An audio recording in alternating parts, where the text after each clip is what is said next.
लोकशाहीला अनुसरून या ठिकाणी या सभागृहात काम व्हायला पाहिजे, पण लोकशाहीचा घात या ठिकाणी केला जातोय. नियमाला बगल दिली जाते. मुंबई प्रांतिक अधिनियमाच्या अनुषंगाने महानगरपालिकेच्या कामकाज या ठिकाणी होते. तोलारिक संख्याबळानुसार परिवहन सदस्य गेले पाहिजे हा कायदा आहे आणि कायदा पाहिला तर इतिहास सुद्धा आहे. आजूबाजूला महानगरपालिकेच्या ट्रान्सपोर्ट सर्व्हिसेस चालू आहेत, त्या ठिकाणी सुद्धा पहा की संख्याबळ पक्षीय संख्याबळ असून म्हणजे तोलारिक संख्याबळानुसार त्या ठिकाणी म्हणजे सदस्य निवडले जातात. या ठिकाणी त्या सगळ्याला बदल दिली. 2007चा न्यायालयाचा दाखला देऊन सभागृह नेत्याने या ठिकाणी दाखला दिला, पण हेच सभागृह नेते 2010ला महापौर होते. 2010 ते 15 मध्ये परिवहन सदस्याची निवड झाली, तेही तोलारिक संख्याबळानुसार. त्यामुळे त्यांना त्यावेळेला कायदा आठवला नाही. आज त्यांना या ठिकाणी कायद्याचा साक्षात्कार झाला आणि पाशवी बहुमताच्या जोरावर कायद्याला अनुसरून नाही तर बेकायदेशीरपणे लोकशाहीचा गळा घोटून त्यांनी या ठिकाणी 12 परिवहन सदस्य निवडलेले आहेत. हे निषेधार्थ आहे आणि हे निषेध करण्याकरता आम्ही सभात्याग केलेला आहे. आणि भविष्यामध्ये मला तर वाटतंय सातत्यानं परिवहन सेवा ही चालवायचीच नाही. याच्यावर कुठेतरी आपला अंकुश असला पाहिजे, प्रशासक नेमला पाहिजे, हा त्यांचा मागचा हेतू आहे.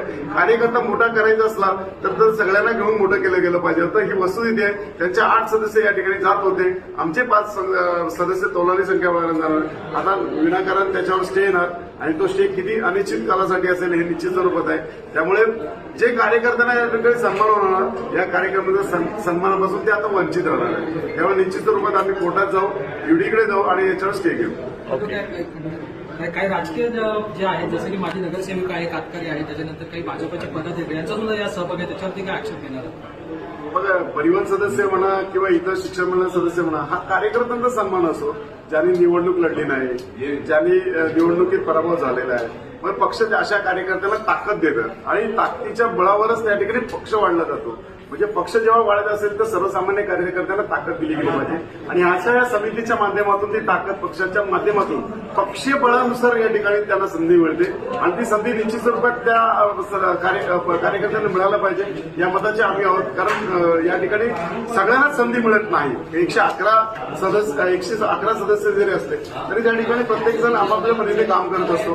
प्रत्येक जण आपल्या सेवा कशी द्यावी या पद्धतीने काम करतो. म्हणजे संधी ही प्रत्येकाला मिळत नाही, एकालाच कोणाला तरी मिळते.